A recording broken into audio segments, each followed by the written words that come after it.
Good evening, everyone. Thank you so much for having me. I really appreciate the opportunity to be here and speak to you. I'm going to have to ask you to kind of switch gears. You know, I'm running for Circuit Judge Division 2, which is a nonpartisan, obviously a judicial race. So I'm not going to be talking politics to you necessarily tonight. But I'm excited about the race. This is my first time to run, so I don't have some good, exciting war stories to share with you. In fact, probably the main reason I decided to stay behind the podium is so you won't see my knees knocking. I am new at this. I enjoy it, and it's been such a wonderful privilege and experience for me to get to meet all kinds of wonderful people such as yourself, and I just really appreciate the opportunity to be here. I want to tell you real quick, there are 3 other candidates for this position. There are 3 other gentlemen. I'm the only female running, so if you forget my name, you can just remember I'm the only female. Both are female. but they are very fine individuals. I've known them for years, practiced law with them for years. And it's my genuine belief that Garland County really is very fortunate to have such wonderful, good candidates. And any of the candidates would be a good judge. But I want to spend a few minutes and tell you why I believe I would be a great circuit judge for Garland County. Now, I might lose your attention if I started out by telling you that Senator Alan Clark, Hot Springs Mayor Ruth Carney, and some other community leaders approached me and asked me about running. And of course, I thought about it. I began thinking about it quite some time ago. And the longer I thought about it, it occurred to me, and I came to a much deeper realization regarding the impact that this judicial election is going to have on our community. And this is what I want you to remember, that what is at stake here in this particular judicial election is our juvenile court. And that is what has prompted me really to run. And let me explain a little bit what I mean by what is at stake is our juvenile court. How many of you all happen to know Judge Vicki Cook or know of her? She's a very fine judge. She's been, she took the bench right after I started practicing law, so she's been on the bench about 21 years, I believe. And we all know her affectionately as our juvenile judge. And the reason we know her as our juvenile judge is this. Garland County has 4 circuit judges. That's why we have divisions 1, 2, 3, and 4. When you go to vote in May, you're going to see that all of the other divisions, they will also be on the ballot. The other 3 sitting judges are running unopposed, and it's Division 2 is the only one that's running opposed, and you know, myself and the 3 other gentlemen are running for it. Well, by statute, the sitting judges, the 4 sitting judges in Garland County, circuit judges, have to get together every 2 years and determine who's going to hear what type of case, okay? So for the last 21 years that Judge Cook has been our Division 2 judge, she's always wanted to hear 100% of the juvenile cases. And the other 3 sitting judges were A-okay with that. They don't necessarily want to hear the juvenile cases. Their interest lies elsewhere. So for all these years, Judge Cook has heard 100% of our juvenile cases, and that's why Division 2 is known as our juvenile court. But here's the dilemma. If the citizens of Garland County elect someone who doesn't want to hear juvenile cases, then we stand to lose our sole dedicated juvenile court. And that is a big issue. It's a big deal, and hopefully you'll understand a little bit of why I say that in just a few minutes. But we could end up with having 4 circuit judges hearing juvenile cases. We could end up with 2 circuit judges hearing them, or 3. One candidate has already expressed that he does not want to hear 100% of the juvenile cases. And not only that, since the judges have to decide every 2 years who's going to hear what cases, it might be that whoever we might decide 2 years from now after the election that, oh, I don't want to hear juvenile cases anymore. So 2 years from now, we could be back in the same boat and stand to lose our dedicated juvenile court.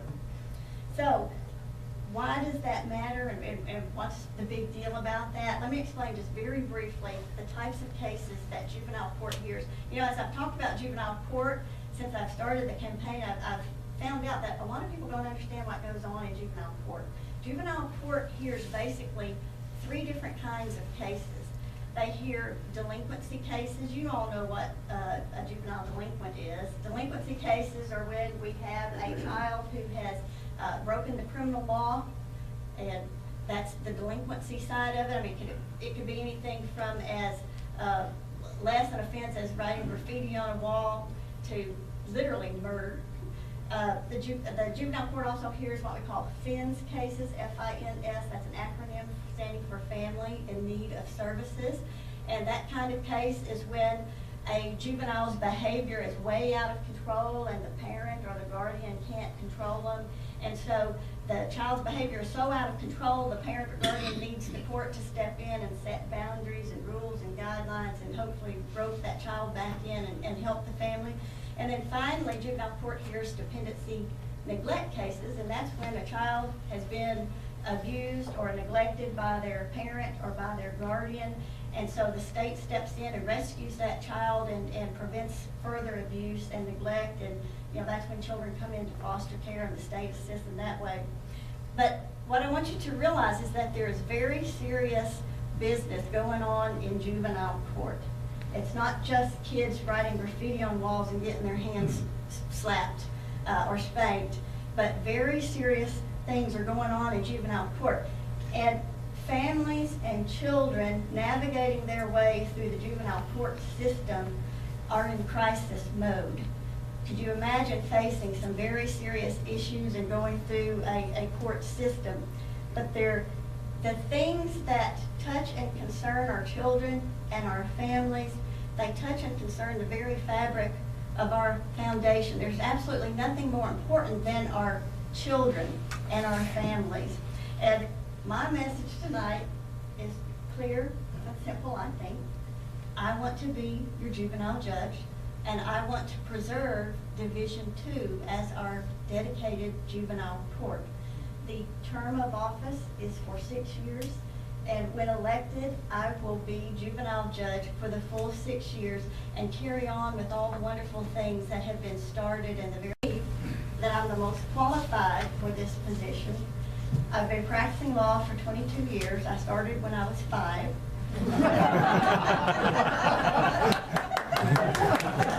I gotta tell you, I'm a lot older than I look. Sometimes that's a curse, but I'm actually a grandmother. I'm a new grandmother, actually. I have 2 adult children. But I've been practicing for 22 years. I was 17 years in private practice. My private practice centered around family law. While in private practice, I literally litigated and tried thousands of cases before the circuit court. And then in 2008, the state of Arkansas hired me because of my background and experience in family law. I'm the attorney for the Department of Human Services, and I'm responsible for all the cases brought by the Department of Human Services in regard to the neglected and abused children in Garland County. And just during my tenure as the DHS attorney alone, I've tried well over 2,000 cases before the juvenile court. I'm literally in juvenile court every day. That's my practice, my sole practice and place where I am. I've threatened to move a cot in there and just stay overnight. I'm down there so much.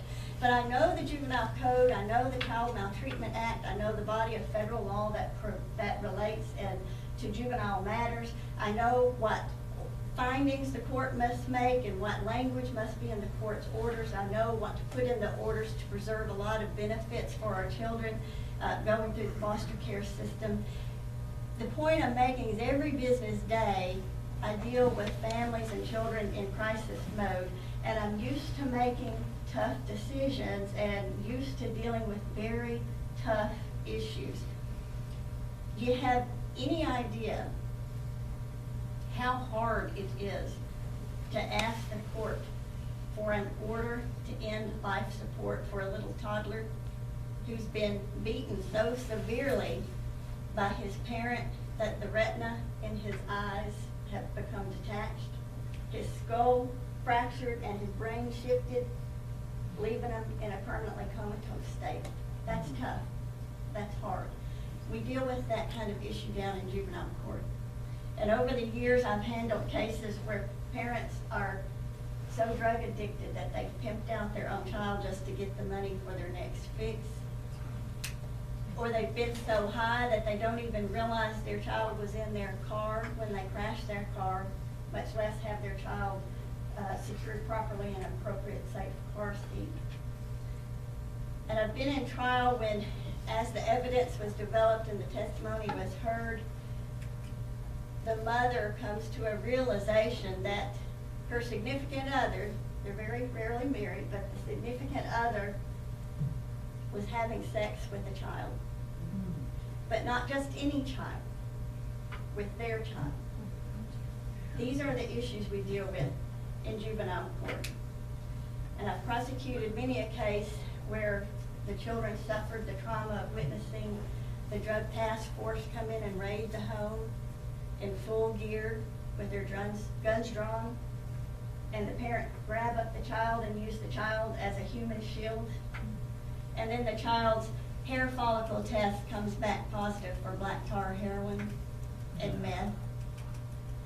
These are the issues of juvenile court.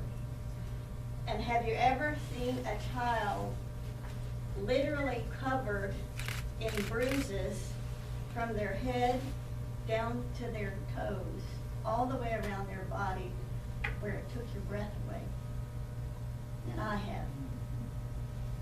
And this is the world that I've dedicated my work life to. They're not pleasant issues, and most people don't want to talk about them, but this is juvenile court, and part of the message I want to get out is that some very, very serious issues are being addressed in juvenile court.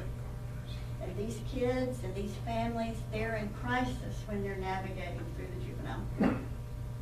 So why does it matter, you know, who wins or who's interested in hearing a juvenile case or not? And to me, it matters because there's nothing more important than our children and our families and preserving our family unit. I know the serious business of juvenile court because it's been my business for many years. Now, did I decide to run for Circuit Judge Division II because a great man like Senator Alan Clark talked to me about it and encouraged me to do it? Yes, of course that's part of it. But the real reason is because this is where my heart lies, and this is where I want to be.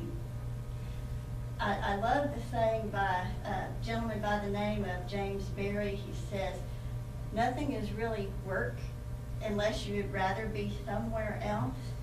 And I'm telling you, there's nowhere else I'd rather be. This is right where I want to be. And I want to be here fighting to rehabilitate and helping to rehabilitate that delinquent juvenile who may be on a path to a lifetime career of criminal activity. I want to be right here helping to protect and preserve our families and to preserve the strength of the family unit. And I want to be right here working to protect the precious little abused and neglected children in our county. So I do ask that you join me in helping to preserve our juvenile court and making our children an absolute top priority in our community, in our county. And I do ask for your support, and I ask for your vote. Thank